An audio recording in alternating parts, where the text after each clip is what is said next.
ሰላም ጤና ይስጥልኝ ውድ የዚህ ቻናል ቤተሰቦች እንደምን ቆይታችኋል? ይህ ራዲዮ አዲስ ዩቲዩብ ቻናል ነው። በዛሬው የትረካ ቆይታችን በኢትዮ ቻናል ጋዜጣ ሰዓት እላፊ በተሰኘው ተወዳጅ አምድ ላይ በተከታታይ ሲወጡ የነበሩ የጋዜጠኛ ኤርሚያስ ስዩም የአንድ ዓመት ምርጥ ስራዎች አስገራሚና አሳዛኝ እውነተኛ የሴተኛ አዳሪ ታሪኮች የተካተቱበት መጽሐፍ በህዳር 2002 ዓ.ም አንድ ላይ ተሰብስቦ ከታተሙት ውስጥ የማቀርብላችሁ ይሆናል። እስከ ትረካው ማብቂያ ድረስ አብራችሁኝ እንድትቆዩ በትህትና ጠይቃለሁ። እንዲሁም ለዚህ ቻናል አዲስ ከሆኑ ይህን ቻናል ሰብስክራይብ በማድረግ እንድታበረታቱን በትህትና ጠይቃችኋለሁ። ወደ ትረካዎቹ የመጀመሪያው ድንግልናዬን በአንድ ሺህ ብር ሸጬ ነው ቡና ቤት የገባሁት። ቀኑ ቅዳሜ ነው። ከምሽቱ 3:45 ይላል ሰዓቱ። ፒያሳ እንደተለመደው ደንበኞቿን እያስተናገደች ነው። አቢሲኒያ፣ ወጋገን፣ ኩዊንስ፣ ተድላ፣ ጃምቦ፣ ናሽናል፣ ኮንቲኔንታል ወዘተ በቅዳሜ ምድር ገበያቸው የሚደራ ቡና ቤቶች ናቸው። እኔ ያለሁት እንግዲህ ከነዚህ ቤቶች ውስጥ በአንዱ ነው። የተጨናነቀ ቢሆንም አንድ ነፃ ወንበር አገኘሁና ከሌሎች ሰዎች ጋር ተዳብዬ ተቀመጥኩ። እውነት ለመናገር ሰው ይዝናናል፣ በጣም ይዝናናል። ሰዓት እላፊም ቢሆን ሰው ደንታ የለውም። እስከ እኩለ ሌሊት ጠጥቶ ሴቶቹን ጋብዞ ሲፈልግም ከነርሱ ጋር አሳልፎ በኮንትራት ታክሲ 30 እና 40 ብር ከፍሎ ወደ ቤቱ ይገባል። በእርግጥ ሰዓት እላፊ ብዙ ነገር ሊሆን ይችላል። የተዝናና ሁሉ ደስተኛ ነው፣ የደላው ነው ተመችቶታል ማለት አይደለም። ሰዓት እላፊ ተስፋ መቁረጥም ብቸኝነትም ሊሆን ይችላል። ጢምቢራው እስኪዞር ሰክሮ የሰው ያለ እያለ ወደ ቤቱ የሚገባ እንዳለ ሁሉ በሰላም ተዝናንቶ ወደ ቤቱ የሚገባ ሞልቷል። ቢራዬን እየተጎነጨው ነው። የተቀመጥኩበት ቦታ ምቾት አልሰጠኝም። አብረውኝ ያሉትም ምቾት እንዳልተሰማቸው ያስታውቅባቸዋል። ዌይተሩን ጠራሁትና በረንዳ ላይ ነፃ ወንበር ካለ እንዲያይልኝ ነገርኩት። ዌይተሩ እግዚአብሔር ይስጠው ቆንጆ ቦታ አገኘልኝና ወደዚያ ተሸጋገርኩ። ልጅው በጣም ጎበዝ ነው። ቆንጆ ሙዚቃዎችን እየከፈተ ነው። ለስለስ ያሉ ባህላዊና ዘመናዊ ሙዚቃዎችን እየቀላቀለ እያስደመጠ ነው። አጠገቤ የነበሩት 3 አዛውንቶች ወንበራቸውን ለቀው ሲወጡ ሌሎቹ 3 የቤቱ ሴቶች የተጋበዙትን ቢራ ይዘው ወንበሩ ላይ ተቀመጡ። ወሬያቸው ማለቂያ የለውም። 3ቱም ስለየራሳቸው ስላጋጠማቸው ወንድ ይነጋገራሉ።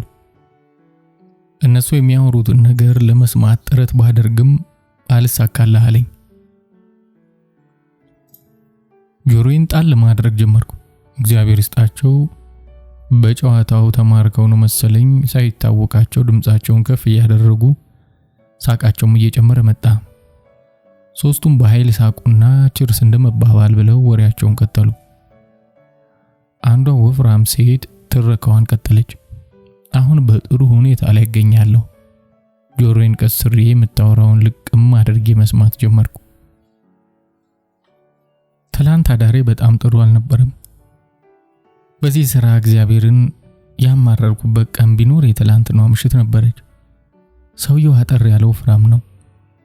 በ130 ብር አዳር ተስማምተን የሚከፍለውን ከፍሎ ይዞኝ ሄደ። አልጋ ያዘው ጣይቱ ሆቴል ነበር። ጣይቱ ሆቴል ግን እንዴት ተበላሽቷል። አልጋቸው አይረባም። የሚከፈለው ክፍያና አልጋቸው ተመጣጣኝ አይደለም። ሁለተኛ ጣይቱ ሆቴል አልጋ አልይዝም። ግን ምን አለ ቢያስተካክሉትና እንደ ድሮ ቢያደርጉት። ፈረንጆች እኮ ናቸው ደግሞ የሚያድሩበት። እኔማ ለፈረንጅ ያለኝን ክብር ነው የቀነስኩት። በይቀጥይ ባክሽ አለችና ሌላዋ ወደ አቆመችበት ርዕስ እንድትመለስ በተማጽኖ ጠይቀቻት። ልጅቱ ቀጠለች። እናላችሁ ይዞኝ ሄደና ገባሁ።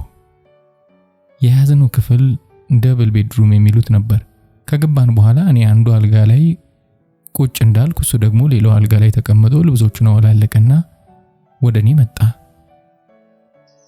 ወደኔ መጥቶ ቅፍ አድርጎኝ ሊሰፍርብኝ ሲል ያየሁት ነገር መቼም አልረሳውም።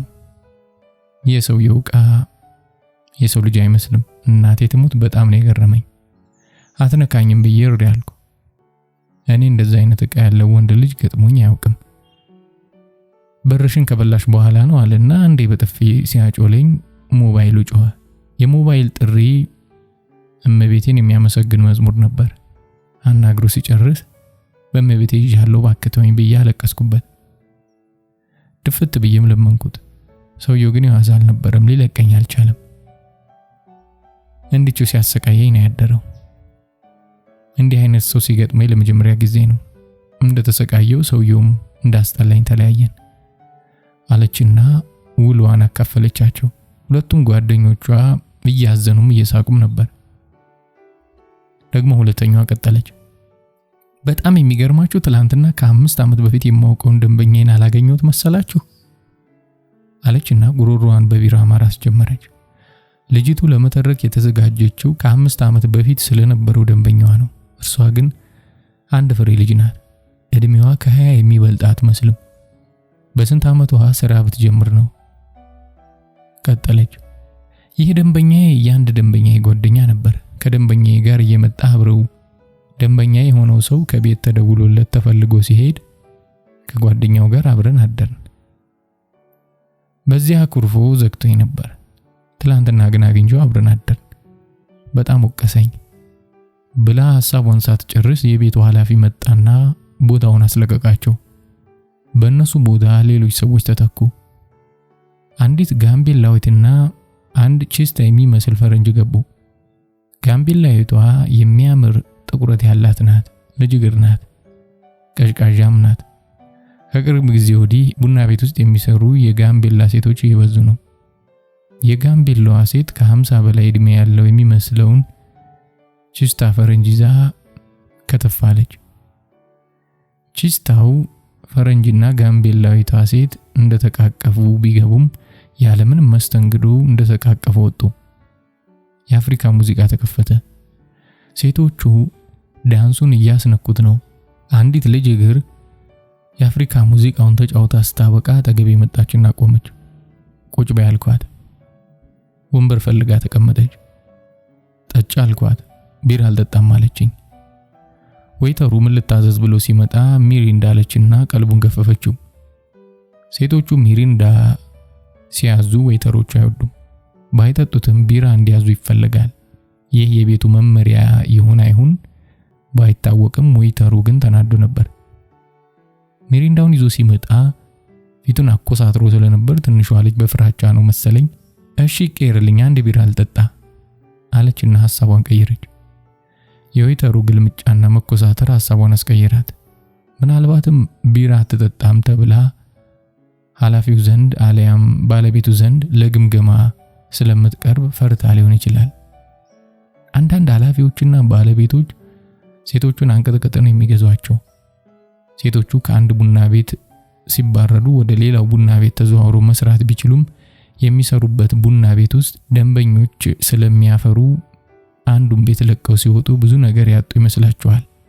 በዚህ ምክንያት ለኃላፊዎቹና ባለቤቶቹ ይገዛሉ። እድሜሽ ስንት ነው? 15 ዓመቴ ነው። በዚህ እድሜሽ ስራውን ትችዋለሽ? እችላለሁ፣ አይከብደኝም። ስራውን መቼ ጀመርሽ? 1 ዓመት ሞልቶኛል። ለምን ጀመርሽ? ሳላስበው ነው ወደዚህ ስራ የገባሁት። እንዴት? አብነት አካባቢ አንድ ቤት ውስጥ አስተናጋጅ ሆኜ ሰራ ነበር። ተማሪ ስለሆንኩ ክረምት ላይ ነበር የምሰራው። አስተናጋጅነቱን እየሰራው ሳለው ሻይ የሚጠጡ ሰዎችና እዚያ የሚሰሩ ኃላፊዎች ለፍቅር ይጠይቁኛል። እኔ ልጃገረድ ነኝ ስላቸው አያምኑኝም። በተለይ የቤቱ ኃላፊ የነበረው ልጃገረድ ነኝ ስለው ይናደር ስለነበር ልጃገረድ ከሆንሽ እኔ 500 ብር ሰጥሻለሁ አለኝ። በምን ላረጋግጥ አልኩት። እዚያ ውስጥ የሚያስቸግረኝ ሌላ ወጣት ደግሞ ለሞክርሽና ልጃገረድ ከሆንሽ 500 ብር ሰጥሻለሁ አለኝ። ካልሆንሽ ደግሞ 500 ብር ራስ ትከፍያለሽ አለኝ። ልጃገረድ ነኝ ማለት በዚህ ጊዜ አያስከብርም። ሰዎች እንደ ፋራና ምንም የማታውቅ አድርገው ነው የሚቆጥሩት። እኔ ደግሞ በቃ ፋራ የሆንኩ መሰለኝ። በዛ ላይ ኃላፊው በወጣው በገባው ቁጥር ያስጨንቀኛል። ምንድነው የሚልሽ? እዚያ ቤት ያስቀጠረኝ እሱ ነው። በጣም እንደሚወደኝ ይነግረኛል። ነገር ግን ልጅ ነኝ ስለው አሰበት። በወጣ በገባ ቁጥር ያስጨንቀኛል። ልጃገረድ አይደለሽም ነበር የሚለኝ። ከዚያ በኋላ 1000 ብር ተስማማንና ልጃገረድነቴን ላሳያቸው ብዬ ወሰንኩ። ከዚያ በኋላ ሁለቱም 500 ብር ሊሰጡ ተስማምተን ከወጣቱ ጋር አልጋ ያዝን። ልጃገረድ መሆኔ ተረጋግጦ ከሁለቱም 1000 ብር ወሰድኩ። ኃላፊው ምን አለ? 500 ብሩንም ተበልቶ ስለነበር በጣም ቆጨው። ከወጣቱ ጋር በኮንዶም ነው የወጣሽው? አሁና እርሱ ልጃገረድ ከሆንሽ ኮንዶሙ ይቅርብን ብሎኝ ነበር። ያለ ኮንዶም ማድረግ አለብን ብሎ ሊያግባባኝ ይሞክር ነበር። እኔ ግን እምቢ አልኩት። ክብረ ንጽህናሽን በ1000 ብር ሸጥሽው ማለት ነው? በ1000 ብር ሸጥኩት አለችና በጣም ሳቀች። ይችን የመሰለች አንድ ፍሬ ልጅ እዚያ ቦታ ላይ ማግኘት ቢከብድም እርሷ ግን እዚሁ ቦታ ላይ ተገኝታለች። ከዚያ በኋላ ነው ቡና ቤት ውስጥ የገባሽው? 1000 ብሬን ከወሰድኩ በኋላ ማታ መስተንግዶ ያለበት ቤት ገባሁና ሳላስበው የቡና ቤት ስራውን ጀመርኩ። ከ1000 ብር በኋላ በ50 ብር ቢዝነስ ሰራሁና ተለማመድኩት። እስከ ስንተኛ ተምረሻል? አሁንም እኮ ተማሪ ነኝ። እየተማርሽ ነሽ ይህን ስራ የምትሰሪው? አዎ። እንዴት? ማታ እዚህ ነኝ፣ ቀን ደግሞ ትምህርት ቤት ሄጄ እማራለሁ። ስንተኛ ክፍል ነሽ? 8ኛ ክፍል። የሚኒስትሪ ተፈታኝ ነኝ። የጥናት ጊዜ ያለሽ? ከትምህርት ቤት መልስ ያለውን ጊዜ ነው ለጥናት የምጠቀምበት። የቤት ስራዎች ካሉኝም እሰራለሁ። ማታ 2 ሰዓት ስለሆነ የምገባው ባለችኝ ጊዜ ያነባለሁ። ለትምህርቴ ትልቅ ትኩረት እሰጣለሁ። ትምህርቴን መጨረስ እፈልጋለሁ። ትምህርቴን ማቋረጥ አልፈልግም። በትምህርት አምናለሁ። ባለችኝ ጊዜ ተጠቅሜ የቤት ስራዬን ሰርቼ 10ኛ ክፍልን ማጠናቀቅ እፈልጋለሁ። ትምህርት ቤት አብረውሽ የሚማሩት ልጆች ያውቁብሽም? ማታ ቡና ቤት እንደምሰራ የሚያውቁ ልጆች አሉ። 1-2 አስተማሪዎችም ሳይጠረጥሩኝ አይቀሩም። አለባበሴና የፀጉር ስታይሌን ሲያዩ ገርማቸዋል። አለባበሴ ከተማሪዎቹ ለየት ስለሚል ቶሎ አይን ውስጥ ገባለሁ። አንድ የሂሳብ መምህሬ ደግሞ እዚህ ቤት ውስጥ አይቶኛል። በደንብ ሊያየኝ ሲንጠራራ ተደበቅኩበት። ገንዘቡ ምን ታደርጊበታለሽ? ብዙ ገንዘብ የሚገኝ ቢሆንም ገንዘብ አይበቃኝም። ልብስን የምገዛበት፣ በጣም ውድ የሆኑ ልብሶችን የምገዛው። ከቤተሰቦች ጋር ነው የምትኖሪው? ቤተሰቦቼ ከአዳማ ወጣ ብላ ባለች ከተማ ነው የሚኖሩት። እኔ እዚህ ብቻዬን ነው የምኖረው። ቤት ተከራይቼ እኖራለሁ። የት ነው የምትማሪው አልኳት። ትምህርት ቤቷን ነገረችኝ። የምትማርበትን ትምህርት ቤት ያለምንም መሳቀቅ ነገረችኝ። መምህሮቿንም ነገረችኝ። ሚስጥሯን ግን ልጠብቅላት። 8ኛ ቢ ተማሪ መሆኗን ባለባበሷ ከሌሎቹ ተማሪዎች ስለምትለይ የሚከጅሏት መምህሮች እንዳሉ ማጫውታኛለች። እርሷ ልጅነቷን አልጨረሰችም። በእያንዳንዱ ሙዚቃ እየተነሳች መጨፈር ትወዳለች። ትምህርቴን እንደምንም መጨረስ እፈልጋለሁ። ባለችኝ ጊዜ ተጠቅሜ ቤት ስራዎችን እሰራለሁ፣ አጠናለሁ ያለችኝን ነገር ወደድኩላት። ብዙ ወንዶች እንደሚያወጧትና ከአቅሟ በላይ የሆነ ገንዘብ እንደምታገኝ ነገረችኝ። መከርኳት። ልጅነት ቢያጠቃትም ትቀበላለች። 1 ቢራ ብቻ ነው የጠጣችው። ለኪሳራ አልተዳረኩም።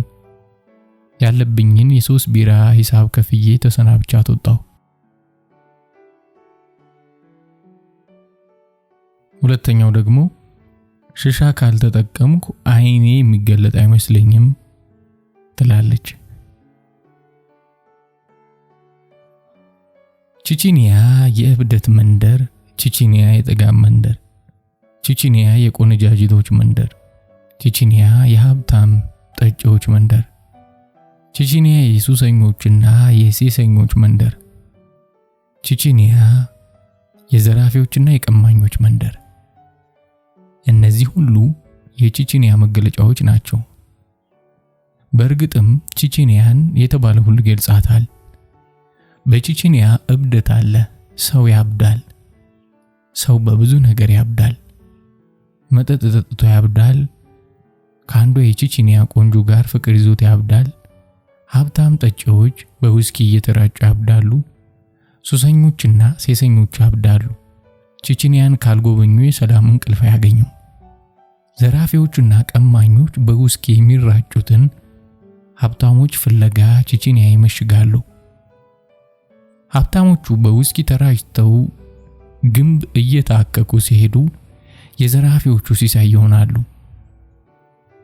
ቺቺኒያ እንግዲህ ይህች ናት። ቺቺኒያ ሰው አትመርጥም። እዚህ ላይ ቺቺኒያን ለማያውቋትና ለአዲስ አበባ ባዕድ ለሆኑት በታች በኩል በቦሌ ኡራኤል መንገድ አትላስ ሆቴል በስተቀኝ መገንጠያ በላይ በኩል ኃይለ ሥላሴ ጎዳና ከዘሪሁን ህንጻ ቁልቁል በሚገኘው መንገድ መካከል የምትገኝ ስትቅበዘበዝ የሚነጋላት የተቃጠለች የመንገድ ዳር የመሸታና የመሸተኞች መንደር መሆኗን ጠቁሞ ማለፍ ያስፈልጋል። ምናልባት አንዳንድ ኃላፊነት የሚሰማቸውና ጨዋ ቡና ቤቶች ከ18 ዓመት በታች የሆኑ ህፃናትን አናስተናግድም ብለው በቺቺኒያ ፍቅር የወደቁ ህፃናትን ይመልሱ ይሆናል እንጂ በአብዛኞቹ የቺቺኒያ የእብደት መንደሮች ሁሉም ይስተናገዱበታል። ኪሱ ቱባ ገንዘብ አጭቆ እስከመጣ ድረስ ሁሉም ይዝናናል፣ ይጠጣል፣ ይሰክራል። ይህች ናት ቺቺኒያ። 18 ዓመት ያልሞላቸው ታዳጊዎች ይዝናናሉ። ከአቅማቸው በላይ መጠጥ ይጠጣሉ። ከአቅማቸው በላይ ብር ይመነዝራሉ። ከአቅማቸው በላይ የሆኑ ሴቶች ያማርጣሉ። ከአቅማቸው በላይ ክፍያ ይፈጽማሉ። በመጨረሻም ከአቅማቸው በላይ በሽታ ይሸምታሉ። ይህ በቺቺኒያ መንደር የሚታይ ክስተት ነው። በአይነ ህሊናቸው ቺቺኒያን አስቡ። ሰኞ ከምሽቱ 3:05 በቺቺኒያ የእብደት መንደር ተገኝቻለሁ። ቺቺኒያ የወጣቶች ወይም የታዳጊዎች ብቻ አይደለችም። የጎልማሶችና የሽማግሌዎች ብቻም አይደለች፣ የሁሉም ናት። 18 ዓመት ያልሞላቸውም የ70 ዓመት አዛውንቶችም በወጣትነት የዕድሜ ደረጃ ላይ ያለውም ሁሉም እኩል መብት አላቸው። አዛውንቱ 18 ዓመት ያልሞላውን ታዳጊ አጠገቡ አስቀምጦ እኩል ደብል ውስኪ ያዘው ይጎነጫሉ። በዕድሜ የገረጀፈው ጠጪ የልጅ ልጁን ቢገላምጠውም ምንም አያመጣም። ምክንያቱም ይህ ቺቺኒያ ነው። በዕለተ ሰኞ ቺቺኒያ ቀዝቀዝ ትላለች ብዬ አስቤ ነበር። ነገር ግን ቺቺኒያ ቅዝቃዜ የሚባል ነገር አያውቃትም። ሁሌ እንደጋለች፣ ሁሌም እንደሞቀች ደንበኞቿን ስትቀበልና ስትሸኝ ይነጋላታል። እብደቷ ከሳምንት ሳምንት አይቀንስም፣ ትርምሱም አይበርድም። አርብ ምሽት ፍራይዴይ ናይት ፈረንጆች በጾም የሚዝናኑበትና የሚወዱት ቀን ነው። አርብ፣ ቅዳሜና እሁድ ጥሩ የእብደት ቀናት ቢሆኑም እብደቱ ሰኞን ቀጥሏል። ቺቺኒያ በዕለተ ሰኞም ጭር አላለችም። ቤቷ ጠባብ ናት። ቢበዛ ከ20 ጠጭ በላይ አታስተናግድም። ደግነቱ የቺቺኒያ ቤቶች አይጨናነቁም። አንዱ ጠጥቶ ሲወጣ ሌላው ይገባል። አንድ በግምት ከ50 በላይ የሚሆናቸው አዛውንት ባንኮኒ ተደግፈው ውስኪ እየጨለጡ ነው። ብላክ ሌብል ውስኪ እየተቀዳላቸው ይጨልጣሉ። የጠጪዎች ውድድር ቢኖር እኚህ ሰው ተሸላሚ ነበሩ። ደብል ብላክ ሌብል ያስቀዱና ይጨልጣሉ። አሁንም ያስቀዱና ይጨልጣሉ። ከኔ በፊት ስንት ጠጥተው ይሆን ብዬ አሰብኩ። ያለምንም ጥርጥር አዛውንቱ ሙሉን ወይም ግማሹን ውስኪ ሜዞን የሚባለው መሰለኝ አዘው ቢሆን ኖሮ ብቻቸውን እያንዶቀደቁት ነበር። ነገር ግን ድፍረቱ ስለሌላቸው በችርቻሮ እየተሰቃዩ ነው። አቤት አጥጣጥ! ከግማሽ ሰዓት በፊት የስካር መንፈስ አላየሁባቸውም ነበር። አሁን ግን እየሰከሩ ነው። ሞቅ ሳይላቸው ነው ወደ ስካር የተንደረደሩት። 200 ብር አውጥተው ለባለቤቷ ሊሰጧት ፈልገው መልሰው ከተቱት። የቤቱ ባለቤት ደርባባ ሴት ናት። በጣም ታምራለች። በሩን በእጃቸው እንደያዙ ያዋሯት ጀመር። ፍልቅልቅ እያለች የሚጠይቋትን ትመልሳለች። እርሳቸው ይጠይቃሉ፣ እርሷ ፍልቅልቅ እያለች በጆሮ ግንዳቸው ሹክ እያለች ትመልሳለች። ባላባት ናቸው። የለበሱት ሱፍ የክት እንደሆነ ያስታውቃል። ጫማቸው ያበራል፣ ያብረቀርቃል። ክርባታቸውም ልዩ ነው። 200 ብሩን ሰጧት ለደርባባዋ ሴት። ብሩን ይዛ ስትሄድ ሰረቅ እያደረጉ ያዩዋታል። ዛሬ ማታ ዳሬን ከሷ ጋር ቢያደርገው የሚሉ ይመስላሉ። በጣም ጥቂት ብሮች ተመለሰላቸው። ባንኮኒውን ደገፍ ብለው ነበር የሚጠጡት።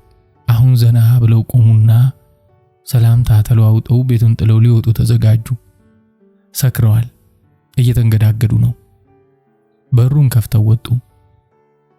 መጨረሻቸውን ማየት አለብኝ አልኩና ስልክ የሚያወራ መስዬ ተከትያቸው ወጣሁ። በጣም ሰክረዋል። ሲሻገሩ አንድ ክልብልብ የማታ ላዳ ታክሲ በልቷቸው ነበር። ለነገሩ ታክሲው ምን አደረገ? ክልብልብ ውሳቸው ናቸው። ብቻ ተርፈዋል። እንደምንም ተሻገሩና ኪሳቸውን እየዳበሱ ቁልፍ አወጡና መኪናቸውን ከፍተው ገቡ። ዘመናዊ መኪና አለቻቸው። አስነስተው ተፈተለኩ። በጣም አዘንኩ። በሰላም ያገባቸው። ዘወትር ጧትና ማታ በመገናኛ ብዙሃን እባካችሁ ተጠንቀቁ፣ ጠጥታችሁ አታሽከርከሩ እያሉ የሚሰብኩትን ሳጅን አሰፋ መዝገቡና መሬቱን ያቅልልለት ሳጅን ዳንኤል ታደሰን አስታወስኩ። እንዲህ ጥንቅቅ ብለው እየነዱ አደጋ ላይ ኖሯል። ይገርማል። የሰካራሙን ሽማግሌ ጉዳይቼ ተመልሼ ስገባ የተቀመጥኩበት ባለጌ ወንበር አጠገብ አንዲት ሴት ተቀምጣ አገኘኋት። ልጅቱ ሚኒስከር ትለብሳለች። ባለጌ ወንበሩ ላይ ስትቀመጥ ቀሚሷ ወደ ላይ ተሸብሽቦ ጭኗ ይታያል። በእርግጥ እግሮቿ ያምራሉ። ፊት ለፊት ቆመው የሚጠጡት ወጣቶች በልጅቱ ሰውነት ተማርከዋል። እኔ እነርሱን ሳይ እነርሱ ደግሞ እሷን እያዩ ነው። ይቅርታ፣ እኔ እነሱን ሳይ እነሱ ደግሞ የሚያምር እግር የሚያምር ጭን እያዩ ነው። ሲያፈጡባት እንደማፈር አለችና እግሮቿን እያጣመረች ተጫወት እንጂ አለችኝ። ከቢራዬ ጋር እየተጫወትኩ ነው አልኳት። እኔ ያለው ቢራ እንዴት አጫዋች ይሆናል አለችና ሳቀች። አሳሳቋ የአፍዝዝ ያደንዝዝ ምትሃት ሰፍሮበታል። እንደ መደንዘዝ ሲቃጣኝ በመሃል ወይተሩ መጣና ምን ልታዘዝ ብሎ ገላገለኝ። መታሃተኛዋ ሳትሳቀቅ ቢራ አዘዘች። ቺርስ። ሚኒስከርት ያምርብሻል። እንደሚያምርብኝ አውቄ ነው የለበስኩት። የማያምርብኝን አልለብስም። ከፊት ለፊትሽ ያሉት ወጣቶች እኮ አሰቃይሻቸው። አክተዋቸው። ማየት ብቻ ነው ስራቸው። ቁም ነገር ያለው ያስታውቃል። እነዚህ በማየት የሚረኩ አይነት ወንዶች ናቸው። እንዴት ያስታውቃሉ? ባክህ ቢፈልጉ ኖሮ ቀድሙን ይጠሩኝ ነበር። ዝም ብለው ጭኔ ላይ ሲያፈጡኝ እኔንም አሳፈሩኝ። ባክተውኝ። በእድሜ ያላየሁት ነገር የለም። የሚያጠግብ እንጀራ ከምጣዱ ያስታውቃል። እድሜሽ ግን ስንት ነው? እስኪ ገምት።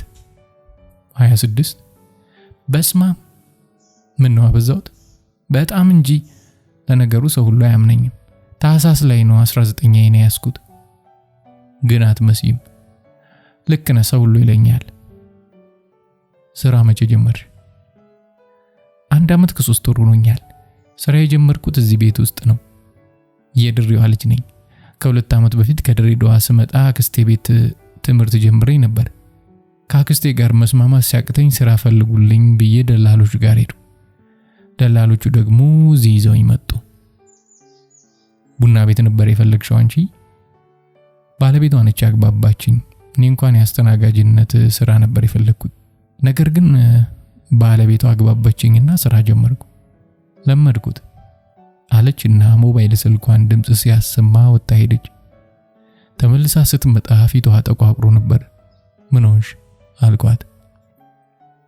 አጭበርባሪ ደንበኛ ያበሳጭቶኝ ነው። ስንተዋወቅ ጥሩ ሰው ይመስል ነበር። ሳንደራደር 300 እና 250 ብር ይሰጠኝ ነበር። አንድ ቀን ቤቱ ይዞኝ ከሄደ በኋላ 100 ብር ሰጥቶ ሸኘኝ። ዛሬ ደግሞ ቤት ካልመጣሽ እያለ ጨቀጨቀኛል አለችና ቢሮዋን ተጎነጨች። ቤቱ በሺሻ ሽታ ታውዷል። ወደ 6 የሚጠጉ ሴቶች እየሄዱ ሺሻ እየሳቡ ይመለሳሉ። አንዷ ስትጨርስ አንዷ ትከተላለች። አንዷ ለ5 ደቂቃዎች ያህል ሳብ አድርጋ ትመለሳለች። ደግሞ ሌላዋ ትከተላለች። ዝም ብዬ እያየኋቸው ነው። ደርባባዋ ሴት ትንሿ ክፍል ውስጥ ገባችና ሽሻውን ሳብ ሳብ አድርጋ ተመልሳ መጣች። ከኔ ጋር ያለችው ልጅም ተጠርታ ሄደች። እሷም እንደ ሌሎቹ ወደ ትንሿ ክፍል ገባችና ለ6 ደቂቃዎች ያህል ሳብ ሳብ አድርጋ ተመልሳ መጣች። ከኔ ጋር ያለችው ልጅም ተጠርታ ሄደች። እርሷም እንደ ሌሎቹ ወደ ትንሿ ክፍል ገባችና ለ6 ደቂቃዎች ያህል ሳብ ሳብ አድርጋ ተመልሳ መጣች። ተመልሳ ስትመጣ የሺሻው ሽታ እንዳለ ልብሷ ላይ ቀርቶ ነበር። ሺሻ ስበሽ ነው? አዎ ሺሻ በጣም ወዳለሁ። ሺሻ ካልተጠቀምኩ አይኔ የሚገለጥ አይመስለኝም። ከጫቱ ይልቅ ሺሻው ደስ ይለኛል። ሁሌ ትስባላችሁ? አዎ በየቀኑ እንስባለን። ሴቶቹ በሙሉ ሺሻ ይወዳሉ። ባለቤቷም ስለምትወድ ትገዛልናለች። ሁላችንም እንስባለን። ህይወት ያለ ሺሻ አትመችም። እኔ ብቻ ሳልሆን ሁላችንም ያለ ሺሻ መስራት መቻል የምንችል አይመስለኝም። እኔ ያለ ሺሻ አይኔ የሚገለጥ አይመስለኝም። የሺሻ ሱሰኛ ነኝ። እድሜ ለባለቤቷ ሺሻ የምትገዛልን ባይሆን ኖሮ ምን ይውጣን ነበር? ሺሻ እኮ አሪፍ ነገር ነው።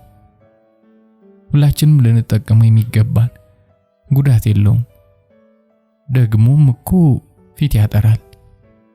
ፊት ያጠራል ነው ያልሽኝ? አዎ ፊት ያጠራል። የኔን ፊት አታዩ?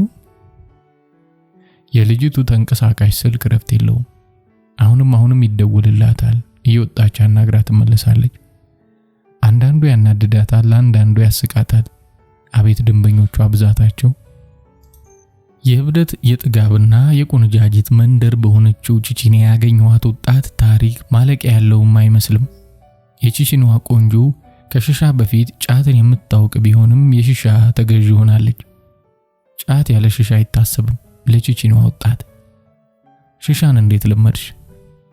ከሺሻ በፊት የለመድኩት ጫት ነው። እንደነገርኩ እኔ ድሬዳዋ ልጅ ነኝ። የድሬዳዋ ልጅ መሆኔ ደግሞ ከጫት ጋር በልጅነቴ እንድተዋወቅ አድርጎኛል። እኛ ድሬዎች በጫት ነው የምናድገው። ጫት ለኛ ምንም ማለት አይደለም። ከድሬዳዋ እስከመጣሁበት ጊዜ ድረስ ግን ከሺሻ ጋር ትውውቅ አልነበረኝም። እዚህ አዲስ አበባ መጥቼ ስራውን ከጀመርኩ በኋላ ነው የሺሻን ጥቅም ያወቅኩት። የሺሻ ጥቅም ምንድነው? ሺሻ አሪፍ ነገር ነው። መጀመሪያ ስስብ ቀጥታ ወደ ልቤ እየሄደ ያስቸግረኝ ነበር። በጣምም ያስለኝ ነበር። ቀስ በቀስ ግን እየለመድኩት ሲሄድ በጣም ተስማማኝ። እኔ መጠጥ ከምጠጣ ሺሻ ስስብ ውዬ ባድር መርጣለሁ። ከመጠጥ ምን ይገኛል? መጠጥ እኮ አስቀያሚ ነገር ነው። ብዙ ችግሮችንም ያስከትላል። ሺሻ ግን በቀላል ወጪ ውስጣዊ ደስታን የምታገኝበት ነው። ውስጣዊ ደስታ ሲባል በቃ ውስጤን ደስ ይለዋል። በጣም ደስተኛ ሆናለሁ። ደስተኛ መሆን ማለት ደግሞ ዓለምን በእጅ እንደመጨበጥ ይቆጠራል። ተሳሳትኩ እንዴ? አልተሳሳትሽም። እረፍት የሌለው ተንቀሳቃሽ ስልኩ አሁንም ጮኸ። ወጣ ብላ ልታናግረው አልደፈረችም። በተቀመጠችበት ባለጌ ወንበር ላይ ሆና ቀብረር ብላ ታናግረው ጀመር። ታዲያስ ደህና ነህ? ዛሬ እንዴት ትዝ አልኩህ? ያቺ ሚስት ስትከዳህና ስትጣሉ ጊዜ ነው እንዴ እኔ ትዝ የምልህ? ግን በአባትህ ምን ሆነ ነው እንዴ ጠፋው? አዎ ትላለች። አዎ ትችላለህ። እሺ እጠብቅሃለሁ አለችና ተሰናብታው ስልኩን ዘጋችው። ውይ ይቅርታ፣ አብረን እናድራለን ወይስ ጊዜያውን የምትጠቀመው? የምታደርስ ስላልመሰለኝ ደንበኛዬን ጠርቼዋለሁ። ጊዜያውን የምትጠቀመው የሚለው አማርኛው አስደነገጠኝ። ዱብዳ ነበር የሆነብኝ። አይኔ እንኳን አዳርም ጊዜውም አልጠቀመም አልኳትና ስለ ደንበኛዋ እንድትነግረኝ ላግባባት ሞከርኩ። መከረኛው ስልኩ አሁንም ጮኸ። ወጣ ብላ አናገረችውና ተመልሳ መጣች። ምን ነው ደበርኩ እንዴ? ይሄን ሁሉ ሰዓት ተጫውተን አለችና ቢሮዋን ስትጨልጥ ልድገም ወይ የሚል ጨዋነት የታከለበት ጥያቄ መሆኑ ስለገባኝ ዌተሩን ጠራሁትና ቢራችንን አዘዝን። አይዞ ብዙም አልጎዳም። እንዴት? ብዙ ብር የምጠይቅ መስሎ ነው? ኧረ አይደለም። የሚመጣው ሰው ሁሉ እኮ ሴት ይፈልጋል ማለት አይደለም። እሱን እንኳን ተው። እኔ ይህንን አባባል አላምንበትም። እንዲህ ከኔ ጋር ተጫውተህ ጋብዘኸኝ የምትሄደው አንተ ባህታዊ ነህ? ፍላጎቱ ከሌለው እዚያው ከቢራ ጋር ጨዋታን አታጠናክርም ነበር? ከሰው ጋር ናት ብለው ትተውኝ የሚሄዱ እኮ ብዙ ይኖራሉ። በእድሌ መጠቀም ሲገባኝ እድሌን አሳልፈ ለሌላ ሴት ሰጠህብኝ። እውነት እላችኋለሁ በጣም ተናደደች። ጸጉሯ ቆመ። በእርግጥ የተመኟት የሉም አልነበሩም ለማለት አልደፍርም። ከኛ ፊት ለፊት የተቀመጡት ሰዎች ያለ ምንም ሀፍረት ቀይ ጭኖቿን እየኮመኮሙ ነው። እነሱ ፊልም የሚያዩ እስኪመስሉ ድረስ አይኖቻቸው መንቀል ሁሉ ተስኗቸዋል። እሷም የነርሱን በምኞት ፈረስ መጋለብና መከጀል ጭኖቿን እያዩ ልባቸው እንደጠፋ አይታ ነው። ይሄኔ ስንቱ ፈልጎኝ ከሰው ጋር ናት ብሎ ትቶኝ ሄዷል ለማለት የተገደደችው። እረፍት የሌለውና መከረኛው ሞባይሉ አሁንም በድጋሚ ጮኸ። ስታነሳው ሚስኮል ሆኖ ተገኘ። ሚስኮል ማውራት ላይ ትንሽ ችግር ነበረባት መሰለኝ። ሚስኮል አውጣልኝና ይህን የምነግርህን ቁጥር ሴቭ አድርግልኝ ብላ የተንቀሳቃሽ ስልኳን ሰጠችኝ። ሚስኮሉን አወጣውና አሳየኋት። አይፈልግም ብላ ሰውየውን ዘጋችው። ምን ነው አትፈልጊውም? የነገርኩ ሰውዬ እኮ ነው። እቤቱ ጠርቶኝ ሂሳቤን ቀንሶ ሰጠኝ አላልኩም? እሱ እኮ ነው። ልክ ሲሰክር ብቻ ስልክ ደውሎ ቤት አትመጭም ይላል። ወንዶች ስትባሉ ስሜታቸው አፍንጫችሁ ስር ናት። የዚህ ሰውዬ አይን አውጣነትማ ለጉድ ነው። ሂሳቤን ከልክሎኝ በድጋሚ ቤቱ ሄጄ እንደወጣለት ይፈልጋል። ሴቭ አድርግልኝ ያለችውን ቁጥር ሴቭ አደረኩላትና ሞባይሏን ስነካካ የአንድ የማውቀው ሰው ቁጥር በስርዓቱ ሴቭ ተደርጎ ሳይው ደነገጥኩ። ለነገሩ ለምን እንደደነገጥኩ ለራሴም አልገባኝም፣ ግን ደነገጥኩ። ልጅቱ ደግሞ ሰውየውን አቆላምጣ ነበር ሴቭ ያደረገችው።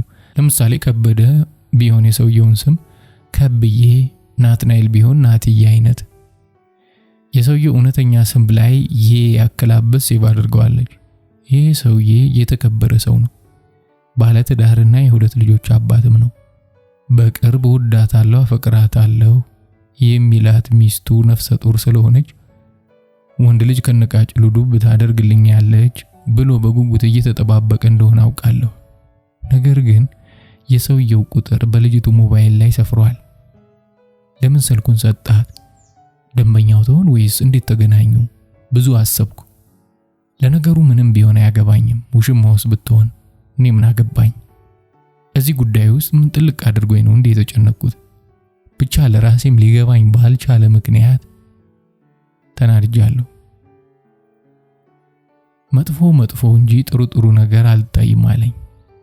እህቱ ልትሆን ትችላለች፣ ዘመዱ ልትሆን ትችላለች የሚለው ነገር ጭንቅላቴ አላሰበም። ይህ ደግሞ የብዙዎቻችን ችግር ነው።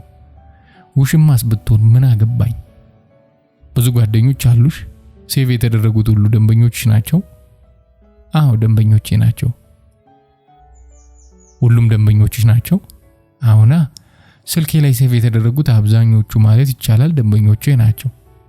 ስልኩንም ያወጣሁት እኮ ለዚሁ ስራዬ ብዬ ነው። ደግሞ ሞባይል በማውጣቴ ብዙ ተጠቃሚ ሆኛለሁ። ደውለው ጠርተው የሚወስዱኝ እኮ ሞባይል ስላለኝ ነው። ሰዓቱ እየገፋ ነው። 6 ሰዓት ሊሞላ ጥቂት ደቂቃዎች ይቀራሉ። የቼቼንያ ደንበኞችም ጨምረዋል። ቤቷ በጠጪዎች ጤም ብላለች። ብዙ ሰው ቢራ አይጠጣም። የአልኮል ተጠቃሚ ይበዛል። የድምፃዊ ታደለ ሮባ የአፋርኛ ዜማ ሲከፈት አንድ ወጣት ጭፈራውን ያስነካው ጀመር። አፋርኛውን በጣም ይችልበታል። ይዘላል። እጆቹን በቄንጥ ወደ ላይና ወደ ታች ያወራጫል። መዝለል ካለበት ይዘላል። እጆቹን እያወራጨ ይሽከረከርና በቄንጠኛ ስታይል ሁለት እጆቹን ወደ ላይ አድርጎ አፋርኛውን ያስነካዋል። የቼቼንያ ትንሿ ቤት ደንበኞች ጠጪዎች አይኖቻቸውን እዚያ ወጣት ላይ ያደረጉ። ልጁ በተለይ ሲሽከረከር ቀልብን ይገዛል። በዚያ ላይ ከታደለ ሮባ እኩል ዜማውን ይጫወታል። በተለይ የቡና ቤቱ ሴቶች በልጁ የጭፈራ ስታይል ደስተኞች ሆነዋል። ወጣቱ የጠጪውን ሙድ በሙሉ ወደ ራሱ ተቀለለ። ቄንጠኛ ዳንሱ አይጠገብም። ዘፈኑ ሲያልቅ ሁሉም አጨበጨቡለት። የሺሻው ሽታ ቤቱን ያውደው ጀምሯል። ሁለተኛው ዙር ይሁን ሶስተኛው ባይታወቅም የሺሻው ስነ ስርዓት ተጀምሯል። ሴቶቹ ወደ ትንሿ ክፍል ይገቡና በርከክ ብለው ሳብ እያደረጉ ደስታን እየሸመቱ ልቅ ይላሉ። ሽሻውን ተጠቅመው ሲወጡ ደስታቸው ከልክ በላይ ነው። የተጎሳቆለ ፊት አይታይም። የኔዋ ቆንጆ ተራዋ ደርሶ ነው መሰለኝ ቢሮዋን ፉት ብላ ወደ ትንሿ ክፍል ዘለቀች። አይኔ ተከተላት። ሽርጥ አሸረጠች፣ ነጭ ሽርጥ። አጎነበሰች። የሽሻውን ዕቃ ሳብ አደረገችውና ከላይ ነካ ነካ አድርጋ መሳብ ጀመረች። ተስባለች፣ አሁንም ተስባለች። የሚወጣው ጭስ ደስ በሚያሰኝ መዓዛ ታጅቦ ይቦናል። ደግሞም የተለያየ አይነት ቅርጽ ይሰራል። ስትስበው ጭሱ እየተንቦለቦለ ይነጉዳል። ስትጨርስ ሌላዋ ተረኛ ተቀበለቻትና ጉዳዩን አድርሳ ከተፋለች። እንደረካች ፊቷ ይናገራል። የረካሽ ትመስያለሽ። በጣም ነው የረካሁት። ከሁሉም በላይ የሚያስደስተኝ ነገር ቢኖር ሽሻ ነው። ድሮ ልቤ በከፍተኛ ፍጥነት እየመታ ቸገር ነበር። በአሁን ሰዓት ግን ስለለመድኩት ነው መሰለኝ ምንም አይከብደኝም። ሽሻ ካልተጠቀምኩ ግን አይኔ የሚገለጥ አይመስለኝም። ሽሻ ለሚጋብዘኝ ወንድ ክብር አለኝ። ሽሻ የሚጋብዙሽ አሉ? በደንብ እንጂ። ቅድም ደውሎልኝ ይመጣል ያለኝ ሰውዬ በጣም ጥሩ ሰው ነው። አብረን ስንወጣ 300 ብር ይሰጠኝና ቁርስ በልተን በቀጥታ ወደ ጫት ቤት ነው የምንገባው። ከጫት በኋላ ታዲያ ምን ጊዜም ሽሻ ይጋብዘኛል። ለዚህ ሰው ያለኝ ከበሬታ ከማንም ይበልጣል። ዛሬ ማታ አመጣለሁ ብሎኛል። የነገው ዋለም የተባረከ ሊሆን ነው ማለት ነው። ጧት ተነስቶ ሽሻ የሚጠቀም ሰው አውቃለሁ። ለዚህ ወዳጅ በእርግጥም ያለ ሽሻ አይኑ አይገለጥም። ሰው ቁርሱን ሳይበላ ማንም ቁርሱን ሳይበላ ከእንቅልፉ ሳይነቃ እርሱ ሽሻ ቤት ይገኛል። ሽሻውን ካልነፋ አይኑ አይገለጥም። የቺቺንዋ ቆንጆ ታሪክም ከወዳጄ ጋር ተመሳሳይ ነው። ሽሻ ደስታን ከመስጠቱ ባሻገር ፊት ያጠራል፣ ብዙ ያስጠጣል። ስለሚያስርብ ደግሞ የምግብ አፒታይትም ይከፍታል ትላለች። ሽሻ ሁሉም ሰው ቢጠቀም መልካም ነው እላለሁ። ብዙ ሴቶች የሽሻ ተጠቃሚዎች ናቸው። ሽሻ ፊት ያጠራል፣ በተለይ ለሴቶች ሰላምን ይሰጣል፣ ደስተኛ ያደርጋል። ስለሚያስርብ ደግሞ ምግብ ፍላጎትን ይጨምራል። እኔ አሁን የሽሻ ሱሰኛ ነኝ። የምጠጥና የጫት ሱሰኛ ባለመሆኔ እኮራለሁ። ሽሻ እኮ ጉዳት የለውም። ከወንዶች ይልቅ የሽሻ ተጠቃሚዎች ሴቶች ናቸው። ከጫቱ ይልቅ የሽሻ ሱሰኛ የሆኑ ብዙ ሰዎች አሉ። ጫት ቅመው ሽሻ ካላገኙ ሊያብዱ የሚደርሱ ሰዎች አሉ። ልጅቱ ፊት ያጠራል ያለችው ነገር በብዙ ሴቶች ዘንድ የሚነገር ነው። ያንቺ ፊት በሽሻ ጠርቷል አልኳት የቺቺንዋን ወጣት። ይህን እንኳን አላምንበትም። ፊት የሚጠራው በሽሻ ሳይሆን በደስታና በመረጋጋት ነው። ሽሻ የተረጋጋ ፊት እንዲኖር ያደርጋል። ሽሻ ደስታን ይሰጣል። ደስታው ደግሞ ፊት ሊያጠራ ይችል ይሆናል እንጂ የተለየ ነገር የለውም። ሽሻ ፊት ባያጠራም ያጠራል ስለሚባል ብቻ ሽሻን ስጠቀም ፊቴ ጥርት ያለ ይመስለኛል። ያንቺ ፊት የጠራው በሽሻ ነው? የኔ ፊት የጠራው በሽሻ አይደለም። ሽሻ ሳልጠቀም ፊት የጠራ ነው። ሽሻ ፊት ያጠራል የሚባለው እኮ ጉዳት የለውም ለማለት ነው እንጂ ፊት ስለሚያጠራ አይደለም። ሽሻ የሚዘጋጀው ከፍራፍሬ ነው። አፕል፣ ስትሮበሪ፣ ሜንት፣ ደብል አፕል፣ ወይን የተባሉ ሽሻ አይነቶች አሉ። እነኛ ከፍራፍሬ የሚዘጋጁ ስለሆኑ ነው ፊት ያጠራል እየተባለ የሚነገረው። ሌላው ነገር ግን ወንዶቹ ሴቶች እንዲጠቀሙላቸው ስለሚፈልጉ ፊት ያጠራል እያሉ ያስለምዷቸዋል እንጂ የተለየ ነገር የለውም። ወንዶቹ ለምንድን ነው እንዲጠቀሙላቸው የሚፈልጉት? ብዙ ወንዶች ሴቶች ሽሻ ከተጠቀሙ ለሁሉም ነገር ነፃ ይሆናሉ ብለው ያምናሉ። ሽሻ የተጠቀመች ሴት ነፃ ስለምትሆን የሴቷን ሽሻ መጠቀም ይፈልጉታል። ነፃ መሆን ምን ማለት ነው? አንተ ደግሞ አይገባህም እንዴ? አለችና ሳቀች። ነፃ መሆን ማለት ለምሳሌ በፍቅር ጊዜ በጣም ነፃ ይሆኑልሃል ብለው ስለሚያምኑና ሽሻ ተጠቅመው ነፃ ስለሚሆኑላቸው ነው። ገንዘብ ትይዣለሽ፣ ራስሽን ትጠብቂያለሽ አልኳት። መያዝ እንዳለብኝ ያውቃለሁ። ባሊዝም ግን አጥፊ አይደለሁም። ከወንዶች ጋር ካደርኩ ቁርስም ሆነ ምሳ ሊጋብዙኝ ይችላሉ። እህቴን ከድሬዳዋ አስመጥቼ ያስተማርኳት ነው። ራሴን በጣም ጠብቃለሁ። የኤችአይቪ ምርመራ ካደረኩ 5 ወር አይሆነኝም። ቡና ቤት ያለነው ሴቶች ራሳችንን በጣም ጠብቃለን። ነገን መኖር ፈልጋለሁ። ያለ ኮንዶም ወጥቼ አላውቅም። እግዚአብሔር ይመስገን ያለ ኮንዶም እንደወጣለት የጠየቀኝም የለም። እረፍት የሌለው ስልክ ጮኸ። 300 ብር ከፍሎ ቁርስ ጋብዞ ሺሻ የሚጋብዘው ደንበኛዋ መምጣቱን አበሰራት። ታክሲ ይዞ እየጠበቃት መሆኑን ነገራትና በጥድፊያ ወደ መጸዳጃ ቤት ገባች። መጸዳጃ ቤት ተኳኩላ ተቀንድባ ጸጉሯን አስተካክላ ተመልሳ መጣች። የኔን የቢራ ግብዣ መስግና መክፈል የሚገባትን መውጫ ቆርጣ ሄደች። ሰዓቱ ከሌሊቱ 6:15 ይላል። የጠጣነውን ቢራ ሂሳብ ከፍዬ ወጣሁ። የቼቼንያ ቡና ቤቶች ሀብታሞች መሆን አለባቸው። ሰው ቢራ ጠጥቶ ብዙ ብር ይከፍላል። ስንት እንደከፈልኩ ግን አልነግራችሁም። እኔ ሄጃለሁ። የቼቼንያ እብደትም ቀጥሏል። ሶስተኛው ደግሞ ዜጋዎች ያለኔ ሴት አይመርጡም የሚለውን እንቀጥላለን። 22 ወደ ቦሌ መድኃኔዓለም በሚወስደው መንገድ ላይ ከቼቼንያ ባልተናነሰ መልኩ ብዙ መሸታ ቤቶች አሉ። ምናልባት እርስዎ ሙዚቃ ቤቶች፣ ቡቲኮች ወይም ኬክ ቤቶች ይበዛሉ ብለው አስበው ይሆናል። እውነቱ ግን ሌላ ነው። በየ50 ሜትር ርቀት ካሰቡት በላይ መሸታ ቤቶች አሉ። ቼቼንያ ያሉ እስኪመስሉ ድረስ ሊደነቁም ይችላሉ። ቸበርቻቻው ሌላ ነው። በቼቼንያ እብደት፣ ስካርና ሴሰኝነት እንዳለ ሁሉ እዚህም በተመሳሳይ መልኩ እብደቱ አለ። ፈረንጆች ይበዛሉ፣ አፍሪካውያኑም ይበዛሉ።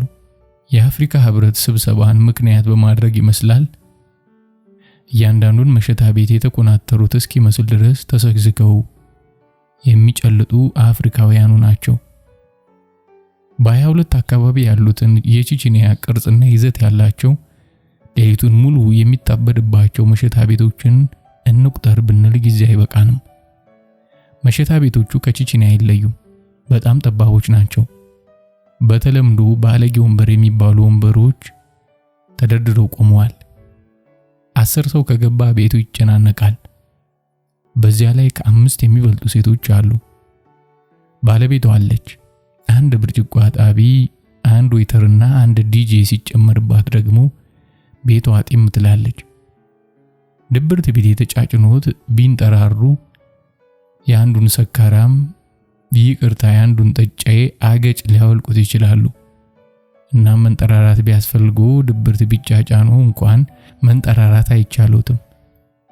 እግሮን አጣምረው እጥፍ ዘርጋ ለማድረግ እንኳን የቤቱ ጥበትና መጨናነቅ እድል የሚሰጥ አይደለም። የ22ቱ ቼቼንያ በእርግጥም ደማቅ ነው። እኔ እንዳየሁት ከሆነ ከቼቼንያ ይበልጥ እንደሆነ እንጂ አያንስም። ሴቶቹም ያው ተመሳሳይ ናቸው። ቀደም ሲል እንደገለጽኩላችሁ የ22ቷ ቼቼንያ መሸታ ቤት ጠባብ ናት። እኔ ስገባ አንድ ወጣት ልጅና 2 ጠና ያሉ ሰዎች ይስተናገዱ ነበር። እኔ ሲጨመር 4 ሆነን። አንድ ወጣት ውስኪውን ይጨልሳል። ሌሎች 2 ሰዎች ደግሞ ቢራቸውን ይጎነጫሉ። ውስኪ ከሚጠጣው ወጣት ጋር አንዲት ቆንጆ ሴት አለች። ቢራ ትጠጣለች። እኔም ማዘጄ መጠጣት ከጀመርኩበት ጊዜ ጀምሮ ልጅቱ 3 ቢራዋን አገባዳለች።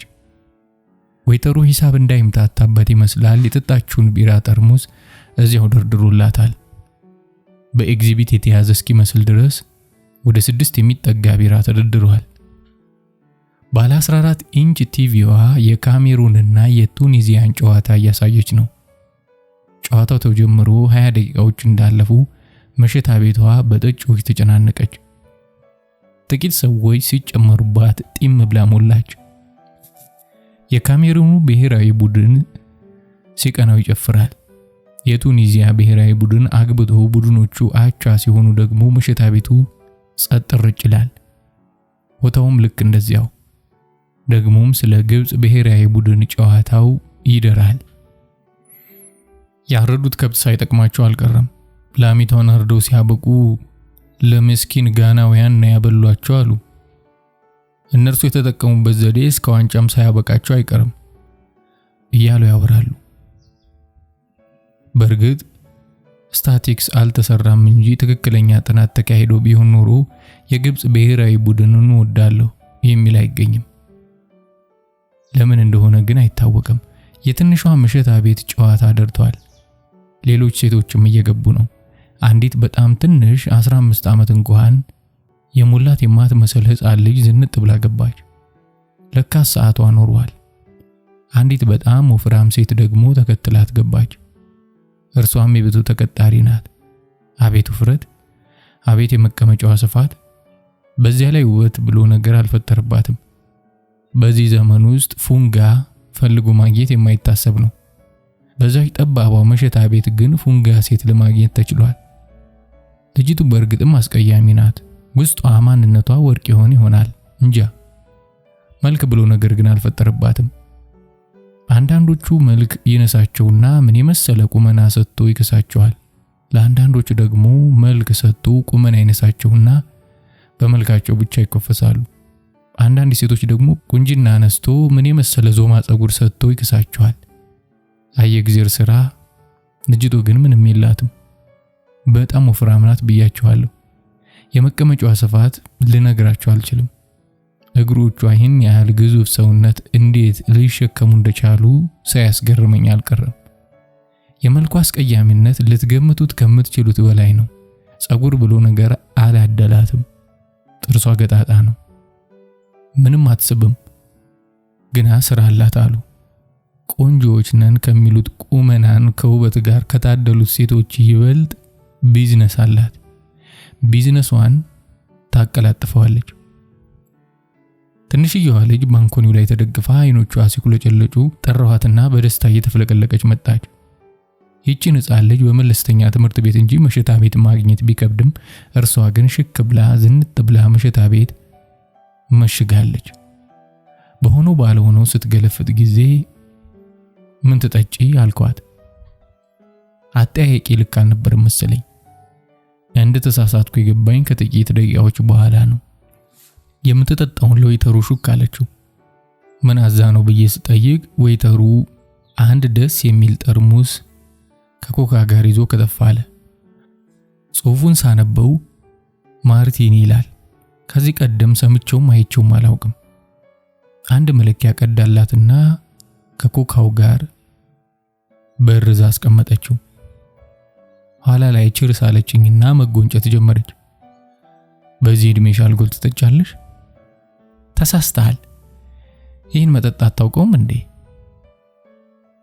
በጣም ተስማሚ መጠጥ ነው። አልኮልነት እኮ የለውም።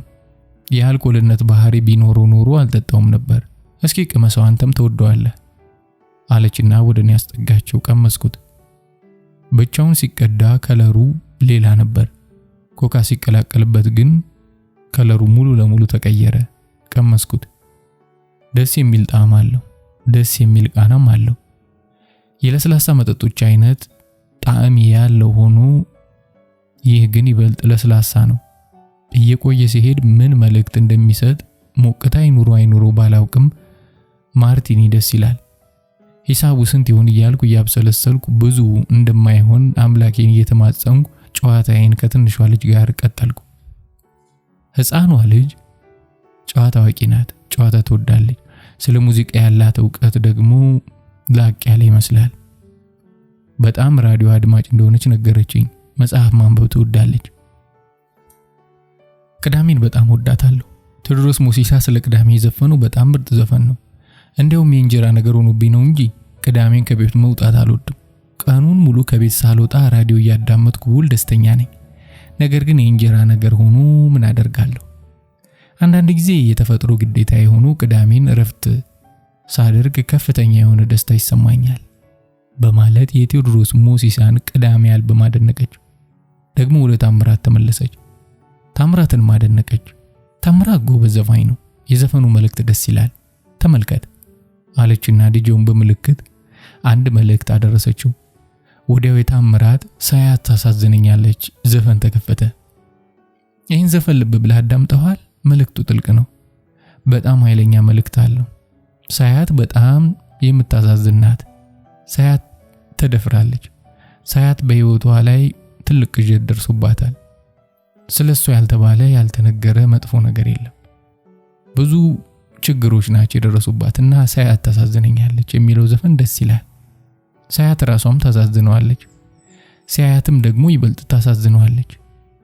እኔ ሳያትን በጣም ነው የምወዳት። እሷ ብዙ መከራን ያየችና የተጎዳች ልጅ ናት። እና ታምራት ያንን ዘፈን መዝፈኑ ትልቅ ስራ ነው የሰራው ብላ ማርቲኒዋን በአንድ ተንፋሽ ጨለጠችው። ልትደግም ዳር ማለቷ ገባኝ። ያለኝ አማራጭ የሆነውን ሁሉ በጸጋ መቀበል ነውና በዝምታ አለፍኩት። በንቃት የሚጠባበቀው ዌይተር ማርቲኒውን ደገማት። ስለ ሙዚቃ ያለሽ ዕውቀት ግን ሰፊ ይመስላል። ሙዚቃን በማር ወይም መሳሪያ ተጫዋች ወይም ደግሞ ድምጻዊ መሆን ይመስለኛል። አዲስ የወጣ ሙዚቃ ያልፈኝም። ቶሎ የማጣጣምና መልእክቱን የመረዳት ችሎታም አለኝ። በሬዲዮ የሚለቀቁት ነጠላ ዜማዎች ይመቹኛል። የታምራት ዘፈን ገና እንደወጣ አልተመቸኝም ነበር። ለዚህ ዘፈን ነው 1 ሚሊዮን ብር የተከፈለው ብዬም ከጓደኞቼ ጋር ታምራትን አምቼው ነበር። ኋላ ላይ ግን አሪፍ ዘፈን መሆኑን ተረዳሁ። ሙዚቃ እኮ ህይወት ነው። እድሜሽ ግን ስንት ነው? 16 ዓመቴ ነው።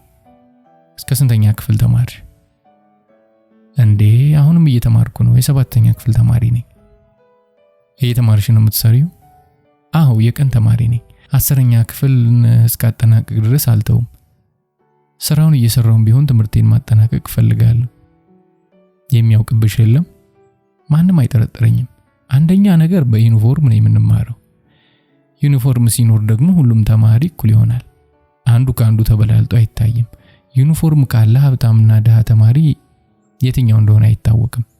አንዳንድ ጊዜ ፈተና ሲኖር ያለ ዩኒፎርም ዝንጥ ብዬ ሲሄድ ተማሪዎቹ በጣም ጥግብ ያልኩ የሀብታም ልጅ መስላቸዋል። መምህራኖቹም አይናቸውን ይጥሉብኛል። የሚያውቅብኝ ግን የለም። የአዲስ አበባ ልጅ ነሽ? የአቃቂ በሰቃ ልጅ ነኝ። አሁን ሰዎች በዚህ እድሜ ቡና ቤት ሲያዩኝ ይገርማሉ። ቅብጥ ብዬ ከቤቴ የወጣ ይመስላቸዋል። ማንኛውም ሴተኛ ዳሪ ግን በቅብጠት ይህን ስራ ልትመርጠው አትችልም። የምንሰራው ገንዘብ ለማግኘት እንጂ ቅብጠት ይዞን ወይም ደግሞ የወንድ ሐራራ ኑሮብን አይደለም። ሁላችሁም ልታዝኑልን ይገባል። እኛ እኮ እህቶቻችሁ ነን። መሸታ ቤት ስላገኛችሁን ብቻ ባታረክሱን ጥሩ ነው። አክብሩን። ነገር ልጆቻችሁ እህቶቻችሁ ወይ እናቶቻችሁ ምን ሊሆኑ እንደሚችሉ አታውቁምና አለችና ማርቲኒዋን ተጎነጨች።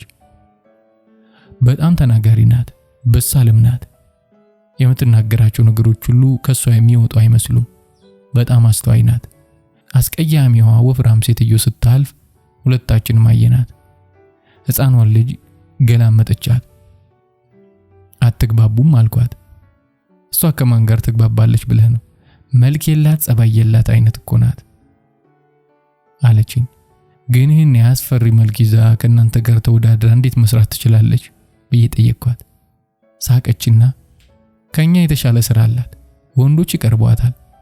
ወንዶችን እንዲቀርቧት የሚያደርግ ያፍዝዝ ያደንግዝ አሰርታለች እየተባለች ትታማለች ብላ ርዕሰ ጉዳዩን ቋጨችው። አዳር ስንት ነው አልኳት። አዳር 300 ነው። ጊዜያዊ ከፈለክ ግን 200 ብር ክፈልና በደንብ ላስተናግድህ ዝግጁ ነኝ። እንዲያውም እናንተ ሀበሻ ወንዶች እድለኞች ናቸው። ዜጋ ሲገኝ እኮ ደህና ብር ነው ላጥ የማደርገው። ዜጋ ስትይ የውጭ ሀገር ዜጎችን ማለትሽ ነው? አሁና ጀርመኑም ራሺያውም አሜሪካውም አፍሪካውም ሁሉ በእኛ አጠራር ዜጋ ነው የሚባለው። ደህና ይከፍላሉ። ዜጋ ሲገኝማ ደህና ይከፍላል። እኔ ደግሞ ወጣ ክፍል ሆኖ ነው መሰለኝ ዜጋዎች ይወዱኛል። ያለኔም ሴት አይመርጡም። ዜጋዎች በጣም ቀጫጭን ትንንሽ የሆኑ እንደኔ ያሉ ሴቶችን የሚመርጡት፣ ወፍራም ሴቶችን አይወዱም። አፍሪካዎቹን ማለትሽ ነው? ጥቁሮቹን አፍሪካዎቹን አልወድም። እነርሱ ግን በጣም ይወዱኛል። እኔ ግን ለነርሱ ከፍተኛ ጥላቻ ነው ያለኝ። ከአንድም 3 ጊዜ ከአፍሪካውያን ጥቁሮች ጋር ወጥቻለሁ። እነርሱ ጨካኞች ናቸው። ከነሱ ጋር አዳር ወጥቼ 2 ጊዜ ማህፀኔን አሞኝ ለወር ያህል ሆስፒታል ተኝቼ ነው የዳንኩት። ከዚያ በኋላ $500 እንክፈልሽ ብሉኝ እንኳን እሻለላቸውም። ሌሎቹ ዜጋዎች አሜሪካውያን፣ ግብጾች፣ ቻይናዎችና አውሮፓውያን ግን ይመቹኛል። እነሱ ስርዓትም አላቸው። ለሴት ልጅ ክብርም ይሰጣሉ። ዜጋዎች ስንት ይከፍሉሻል? አንድ ድርድሬ ነው። ለምሳሌ $300 የሚከፍሉኝ ዜጋዎች አሉ። በ2 ወር አንድ ሊያገኙኝ ይችላሉ። $200 የሚከፍሉም አሉ። እነርሱ ጥሩ ክፍያ ይከፍላሉ። ደላሎች ስለሚከፈሉኝ ግን ብሩ አይበረክትልኝም። ለደላሎቹ ስንት ከፍያቸዋለሽ? ደላሎቹ መቼ ያስቀምሱንና ነው? ከ$100 እኮ 100 ብር ነው የሚወስዱብን። ከ$100 100 ብር ከወሰዱብኝ ምን ቀረኝ? እኔ ገላይን ሸጬ የሴትነት ክብሬን አርክሼ 800 ወይም 900 ብር ባገኝ እነርሱ ያለምንም ልፋት በማቃጠር ብቻ 100 ብር ያገኛሉ። አንዳንድ ጊዜ $300 ተቀብዬ 300 ብር ሲወስዱብኝ በጣም በሳጫለሁ። ደላሎቹ ባያገናኟችሁ ኖሮ እኮ ይህን ሁሉ ብር አታገኙም ነበር። እነርሱ ባያገናኙንም ዜጋዎቹ እኮ ወደኛ መምጣታቸው አይቀርም። አሁን እንኳን ደላሎቹ እንደ ድሮ አይቀልዱብንም። ዜጋዎቹ የኔ ስልክ ስላላቸው ቀጥታ ደውለው ነው የሚጠሩኝ። ደውለው ሲጠሩኝ ያረፉበት ሆቴል ድረስ ሄጄ አገኛቸዋለሁ። ሰሞኑ ዜጋዎች በዝተው ነበር። እንዴት ነው? አፍሪካዊ ዜጋ አልወድም አልኩ። ጓደኞቼ ግን በደላሎች አግኝተዋል። አንዷ ጓደኛዬ ከሁለት ዜጋዎች ጋር ወጣ $400 አግኝታለች። 15 ቀን $400 ትበላና ስራዋን ትጀምራለች። የትንሿ ልጅ አጠጣጥ ያስፈራል። ሶስተኛውን ማርቲኒ ለመድገም ሩጫ ጀምራለች። ሳልቀደም ልቅደም አልኩና ዌተሩን ጠርቼ ሂሳቤን ነገረኝ ዘንድ ጠየቅኩት። እኔ ከጠጣሁት በላይ የሷ ሂሳብ ይበልጣል። አንድ መለኪያ ማርቲኒ 20 ብር ነው። ወቾ ጉድ! እኔ ከተጠቀምኩት በላይ ለሷ አውጥቻለሁ። የሁለት መለኪያ ማርቲኒ ሂሳብ 40 ብር ይጠበቅብኛል። ምን 40 ብር ብቻ? የኮካው ሲታከልበት ወደ 50 ብር ተጠጋ። ምን ማድረግ ይቻላል? ሂሳቤን ከፍዬ ልጅቷን በሳልና እንደ በተርቱ የመሸታ ቤት ታዳጊ ተሰናብቼ ወጣሁ። አይፍረድ ነው።